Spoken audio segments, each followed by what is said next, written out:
Assalamualaikum warahmatullahi wabarakatuh. Perkenalkan, nama saya Agni Permana dari Universitas Swadaya Gunung Jati, Fakultas Pertanian, Prodi Agribisnis. Saya di sini sebagai pewawancara 1. Malam, saya Syahrul Maulana dari Agribisnis A sebagai pewawancara. Perkenalkan, nama saya Brady Alfian dari Prodi Agribisnis kelas A sebagai videografer. Perkenalkan, nama saya Agri Aditya, Prodi Agribisnis, saya sebagai editor video. Perkenalkan, nama saya Asep Komarudin dari Universitas Swadaya Gunung Jati, Prodi Agribisnis semester 7. Saya di sini sebagai narasumber sekaligus CEO Elkomar Hydroponic Farm. Selamat malam kepada semuanya. Perkenalkan, nama saya Agni Permana. Di sini saya selaku host dan pewawancara ke-1. Kemudian ada rekan saya Syahrul Maulana yang akan membantu saya dalam pembicaraan tentang hidroponik, yang dimana ada Pak Asep selaku narasumber dan owner dari Elkomar Hydroponic sendiri, dan spesialnya juga Pak Asep sendiri di sini sebagai anggota kelompok kami. Mungkin yang pertama, di sini kita akan membicarakan tentang hidroponik. Mungkin di telinga kita Pak Syahrul tidak asing dengan hidroponik ya? Nah, jelas karena saya juga Fakultas Pertanian. Nah, jadi hidroponik itu budidaya yang tidak menggunakan tanah. Tapi kita di sini dalam kegiatan kali ini mau menanyakan yaitu tentang analisis SWOT, yang dimana nantinya mungkin bisa membantu Pak Asep untuk kedepannya dalam merencanakan usahanya lebih maju. Mungkin sebelum masuk ke pertanyaan tentang analisis SWOT, di sini Pak Syahrul akan menanyakan beberapa hal. Enggak, Pak Syahrul? Ya, selamat malam, saya Syahrul Maulana. Yang pertama itu saya akan menanyakan kenapa Bapak Asep mengambil peluang untuk mengambil peluang usaha di hidroponik. Kenapa saya mengambil peluang di hidroponik? Sebenarnya berawal dari penasaran. Saya mencoba untuk belajar hidroponik dari kecil-kecilan dulu secara hobi. Kemudian setelah beberapa lama, dalam jangka 1 tahun dalam hobi tersebut, datanglah pemasaran yang sangat baik gitu kan, maksudnya keuntungan bagi saya. Iya, gitu, melihat cuannya. Ya, mungkin dari pangsa pasar yang luas ya, permintaan yang tinggi, makanya Pak Asep berani untuk memulai usaha hidroponik ini. Nah, iya betul. Sebelum sebesar sekarang gitu kan, skala produksi, Pak Asep bisa menjelaskan sedikit cerita untuk mengawali bagaimana sih Pak Asep bisa sampai sekarang melakukan usaha hidroponik, dan dari tahun berapa Pak Asep itu memulai usaha hidroponik ini? hidroponik ini berdiri sejak tahun 2020 pada bulan Maret. Itu pas ketika Indonesia terkena COVID. Nah, dari situlah mulai muncul keinginan saya untuk berhidroponik yang berlandaskan pemasaran yang baik bagi saya. Nah, makanya saya buka hidroponik dengan skala industri. Itu kan dibuka saat COVID 19 ya Pak Asep. Kan banyak tantangan nih dari UMKM yang lain, banyak belum kita. Apa sih kekuatan dari hidroponik sendiri sehingga bisa berjalan sampai sekarang? Kekuatan saya sejak mendirikan hidroponik ini di awal-awal COVID ya, maksudnya pas COVID, itu adalah sayuran yang benar-benar sehat, karena pada saat itu orang-orang sedang membutuhkan sayuran untuk asupan mereka, apalagi ditambah PPKM yang tidak bisa kemana-mana gitu kan. Nah, muncullah hidroponik dengan kualitas yang bagus, baik gitu kan, non pestisida, tanpa pestisida gitu, kualitas yang premium.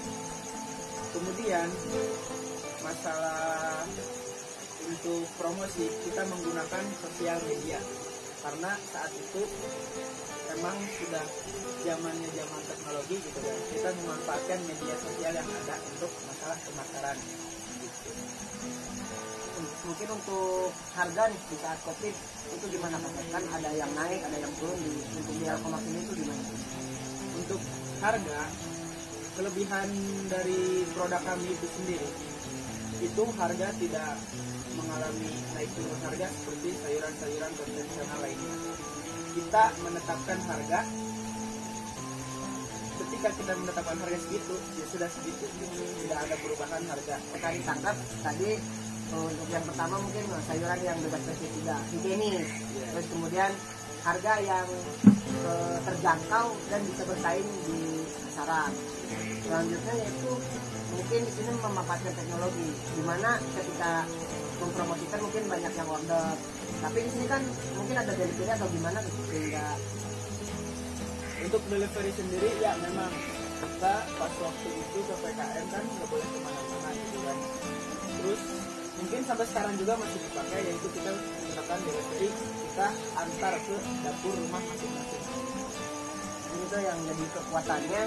Selanjutnya Harun apa yang ditanyakan? Ya, selanjutnya untuk kelemahan tersendiri dari usaha hidroponik itu seperti apa ya? Misalkan kayak mungkin terkendara dari awal pembangunan modal atau bagaimana gitu. Ya jelas, itu kekurangan yang pertama dari modal yang cukup besar untuk membangun hidroponik itu sendiri. Nah, apa saja sih perkiraan modal yang besar itu untuk membeli apa saja?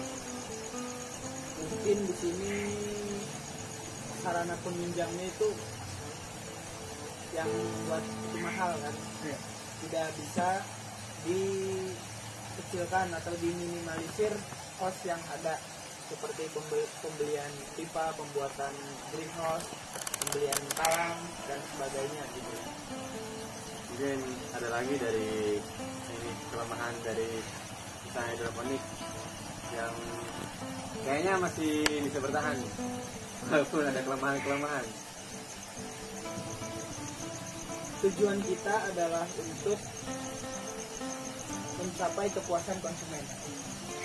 Dari kepuasan konsumen tersebut, konsumen kita membutuhkan hanya dalam satu produk. Dalam satu produk itu kita sanggupi. Mungkin itu sebagai masuk ke dalam kekurangan di kebun saya, begitu kan? Karena hanya cuma satu jenis sayuran, tidak bervariasi. Tetapi dari jenis satu sayuran itu saya berfokus untuk bertujuan kepada kepuasan konsumen agar tetap continue begitu. Mungkin di sini yang saya lihat di kebun ini ya, saya ini melihat produk selada saja. Terus mungkin dari lahan juga ya Pak Sep, sehingga tidak bervariasi tanamannya, tidak menanam bayam, paksa dan lainnya. Iya, untuk saat ini lahan kami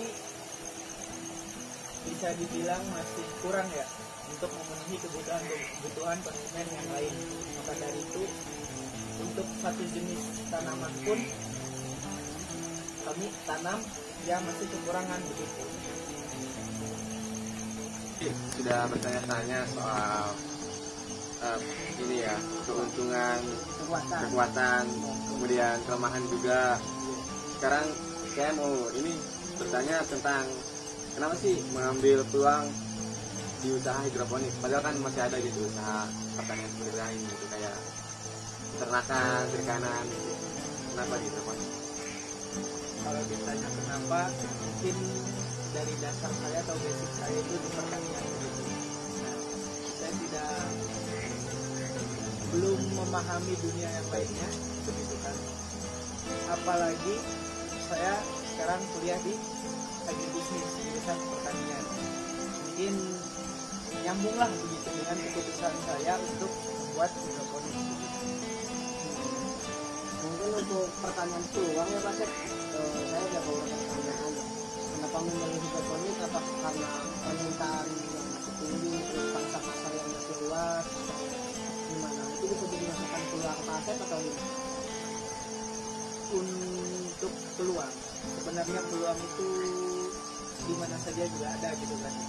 Untuk saat ini peluang kami berpikir bahwa sayuran hidroponik itu ketika zaman semakin maju modern, masyarakat itu akan tersadar bahwasanya sayuran yang sehat maksudnya bisa memilih masyarakat mana sayuran sehat, mana yang tidak sehat gitu kan. Nah, kami yakin, makanya kenapa kami membuat hidroponik. Mungkin kedepannya masyarakat akan tersadar dan memilih sayuran hidroponik untuk dikonsumsi selanjutnya begitu. Mungkin dari segi pasar sendiri kan hidroponik itu luas ya Mas. Apakah kedepannya ini mau ekspor atau ekspor keluar kota dulu nih yang dekat-dekat, atau bisa keluar negeri, atau gimana itu peluang itu termasuk peluang di sini atau tidak? Untuk ekspor kayaknya tidak ya. Kami rencananya itu di sini rencana kedepannya untuk memenuhi kebutuhan di dalam kota kami sendiri, kabupaten, skala kabupaten gitu kan. Nah, mungkin setelah kabupaten ini terpenuhi, skala kabupaten ini terpenuhi, mungkin kami akan keluar begitu. Tapi yang sekarang ya kami permintaan yang di dalam kota ini. Jadi emang cukup banyak ya peluang-peluang Ya banyak, mulai usaha hidroponik. lumayan banyak. Kalau tadi kan sudah bertanya soal kekuatan, kelemahan, kemudian ada peluang juga. Saya sekarang mau bertanya sedikit tentang ancaman dari usaha hidroponik ini. Dan misalkan dari listrik atau hama penyakit begitu. Iya. Ancaman sendiri itu mungkin dalam masalah budidaya ya. Ini kan budidaya tanaman gitu kan. Itu bergantung pada listrik hidroponik. Nah, ini menggunakan sistem NFT yang dimana NFT itu harus ngalir gitu kan. Gerakannya harus ngalir 24 jam. Nah, kelemahan kami ketika listrik mati padam itu ya semua sistem di sini mati begitu, tidak bisa dibuka. Paling solusinya atau yang kami atasi ketika pemadaman listrik tersebut dikutur secara manual begitu. Berarti lumayan capek juga ya kalau dikusur satu-satu gitu setiap satu paralon gitu. Nah iya, makanya itu ancaman untuk kita gitu kan. Tapi ya emang solusinya cuma itu sih. Iya, gimana lagi? Sebenarnya ada lagi. Ada lagi? Ada. Apa tuh? Pengadaan genset. Oh, Iya. Cuman karena Biaya. belum ada ya rezeki, Gitu. sementara masih manual dulu. Iya. Mungkin kedepannya pakai genset. Iya. Terus ada lagi mungkin soal ancaman dari usaha hidroponik atau cuma ini aja? Oh ya dari sama kali. Sama. Iya, sama itu pasti. Sama pasti. Itu diambilin satu-satu dari tempat dong. Enggak, pasti enggak. Ini Kita kan hidroponik. no pestisida di No sini. kimia, no Iya, kimia. Kan iya. ini non kimia ya. Iya. Dan tidak disemprot juga nih. Untuk pertama mungkin hamanya yang paling menurut Pak Asep bikin pusing nih. Apa sih Iya. hama apa sih? Mungkin kalau hama yang nggak kelihatan seperti jamur, bakteri dan yang lainnya. Kalau kayak serangga terus apa gitu kan bisa diambil begitu tuh. Nah ini yang jamur, yang bakteri-bakteri yang mungkin nyerangnya ke bagian dalam itu yang susah Kita dikendalikan. juga nggak bisa ngecek satu-satu lebih. Nah, iya gitu. Karena ada kegiatan lain mungkin. Iya. Karena Mas Asep juga kebetulan masih mahasiswa. Iya betul sekali gitu kan sibuk di kuliah. Iya. Kemudian ada lagi pertanyaannya.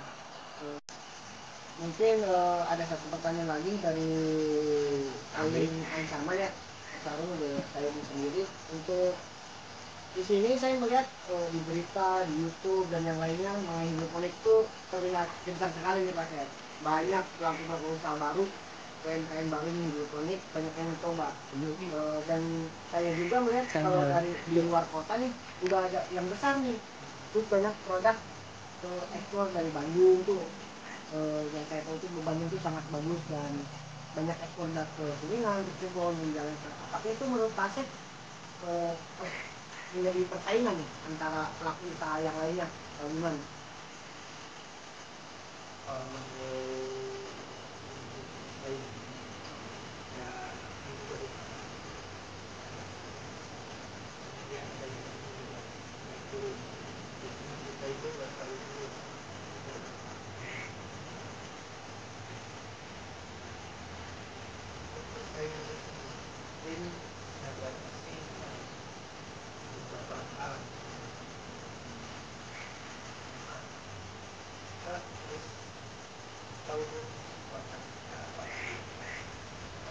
lagi ke jadi yang kita akan sampaikan pada mahasiswa, bagaimana kita harus mengetahui kelemahan dan kekuatan saingan kita gitu. Nah, mungkin dari hal-hal tersebut kita sudah dianalisis, itu kita bisa namanya mengatur manajemen gitu kan, pengambilan keputusan terhadap kebun kita sendiri. Kayak contoh dalam segi harga, dalam segi masuk, dalam segi kontinuitas, dalam segi kuantitas begitu, dalam varietas jenis, kita bisa kendalikan semuanya ketika kita bisa mengetahui dan menganalisis lingkungan kita gitu kan, pasar kita gitu. Nah, mungkin petani-petani yang lainnya juga mengira seperti itu, karena nggak mungkin kita menanam kalau nggak ada pasarnya, kalau nggak bisa kejual gitu kan.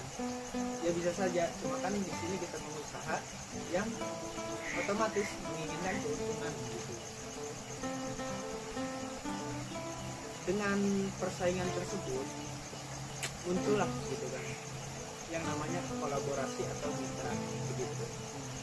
Itu hasil dari persaingan mungkin ya, karena sampai udah bersaing gitu. Nah, Akhirnya damai. akhirnya damai. Kerja sama aja. Begitu, kerja sama saja buat perusahaan yang lebih besar. Iya. Gitu.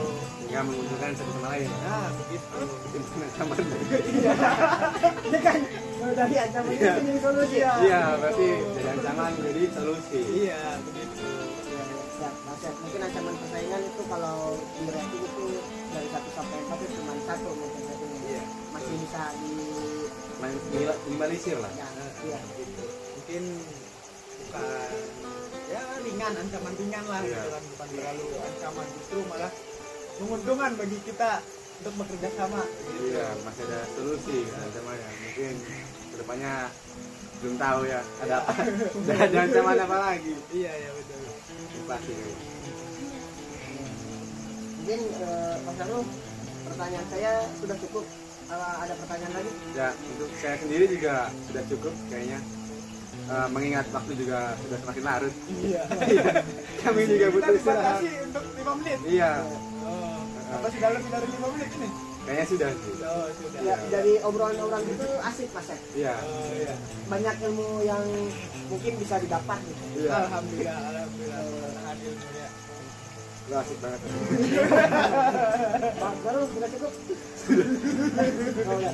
Mungkin sekian saja dari wawancara kami dari Mas Asep, dari saya juga Sarah Maulana dan Agi juga. Kami undur diri ya. Kiranya ada kesalahan, kami mohon maaf karena masih manusia biasa juga ya. Mungkin segitu ya prakata dari Pak Sarul untuk penutupan hari ini. Saya juga Agi Permana dan Pak Sarul pamit dari video kali ini. Semoga ilmunya bermanfaat. Mungkin kalau ada apa-apa bisa ditanyakan di kolom komentar ya. Oke, baik, terima kasih Pak Asep. Siap. Senang bermain dengan Anda. Oke, mantap.